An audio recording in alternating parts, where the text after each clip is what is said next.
Hi friends, இந்த வீடியோவில் 2க்கு மேல் வங்கி கணக்குகள் உள்ளவர்கள் என்ன செய்ய வேண்டும்? உடனே கவனிக்க. இன்றைய காலத்தில் ஒருவரிடம் 2 அல்லது அதற்கு மேற்பட்ட வங்கி கணக்குகள் இருப்பது மிகவும் சாதாரணமாகிவிட்டது. வேலை மாறும்போது பழைய சம்பள கணக்கை மூடாமல் விடுவது, புதிய நிறுவனத்தில் மீண்டும் ஒரு கணக்கு தொடங்குவது, சில நேரங்களில் ஆஃபர்களுக்காக கூடுதல் கணக்குகள் திறப்பது போன்ற காரணங்களால் பலருக்கும் 4 முதல் 5 வங்கி கணக்குகள் இருக்கும். ஆனால் இவ்வாறு தேவையற்ற கணக்குகளை கவனிக்காமல் விடுவது எதிர்காலத்தில் நிதி மற்றும் பாதுகாப்பு சிக்கல்களுக்கு வழிவகுக்கும் என்பதை பலர் உணரவில்லை. குறிப்பாக பயன்படுத்தப்படாமல் இருக்கும் கணக்குகளில் குறைந்தபட்ச இருப்புத் தொகை பராமரிக்கப்படாததால் அபராதங்கள் விதிக்கப்படலாம். சில மாதங்கள் பரிவர்த்தனை இல்லாமல் இருந்தாலே அந்த கணக்கு 0 பேலன்ஸ் என்றாலும் கூட பின்னர் சாதாரண சேமிப்பு கணக்காக மாறி கட்டணங்கள் வசூலிக்கப்பட வாய்ப்பு உள்ளது. இதை கவனிக்காமல் விட்டால் அந்த கணக்கின் இருப்பு மைனஸாக மாறும் அபாயமும் உண்டு.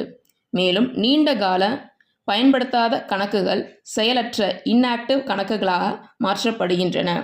பின்னர் அவற்றை மீண்டும் செயல்படுத்த வேண்டுமெனில் வங்கிக்கு நேரில் சென்று ஆவணங்கள் சமர்ப்பிக்க வேண்டிய சிரமம் ஏற்படும்.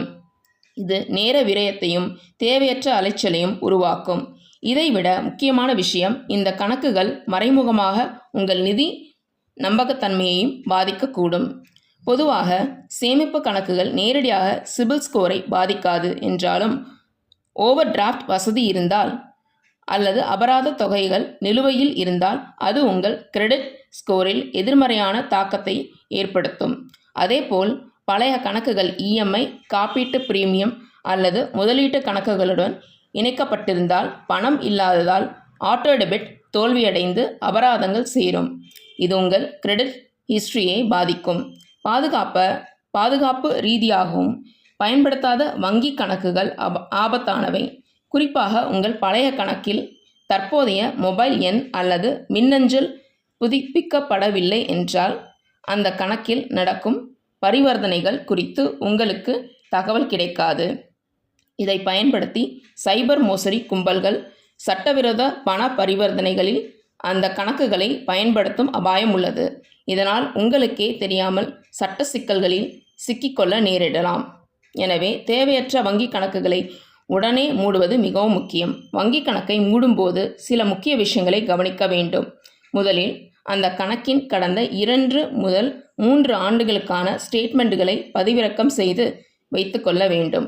ஏனெனில் அவை வருமான வரி போன்ற தேவைகளுக்கு உதவும். அதன் பின் அந்த கணக்குடன் இணைக்கப்பட்டுள்ள இஎம்ஐ, மியூச்சுவல் ஃபண்ட், காப்பீடு, கேஸ் மானியம் போன்ற சேவைகள் உள்ளனவா என்பதை சரிபார்த்து அவற்றை புதிய கணக்கிற்கு மாற்ற வேண்டும்.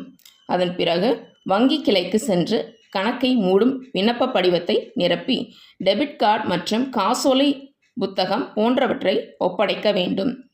இறுதியாக கணக்கு முழுமையாக மூடப்பட்டதாக வங்கியிடமிருந்து அதை எழுத்துப்பூர்வ உறுதிப்படுத்துதலை பெற்றுக்கொள்வது அவசியம். மொத்தத்தில் தேவையற்ற வங்கி கணக்குகளை வைத்திருப்பது சிறிய விஷயமாக தோன்றினாலும் அது பெரிய நிதி மற்றும் பாதுகாப்பு பிரச்சனைகளுக்கு வழிவகுக்கும். அதனால் உங்கள் அனைத்து வங்கி கணக்குகளையும் பரிசோதித்து தேவையில்லாதவற்றை சரியான முறையில் மூடுவது உங்கள் நிதி பாதுகாப்பிற்கும் மன நிம்மதிக்கும் மிகவும் முக்கியம். ஸோ ஃப்ரெண்ட்ஸ், இந்த வீடியோ பிடிச்சிருந்தா லைக் பண்ணுங்கள், நம்ம சேனல் சப்ஸ்கிரைப் பண்ணுங்கள். நன்றி.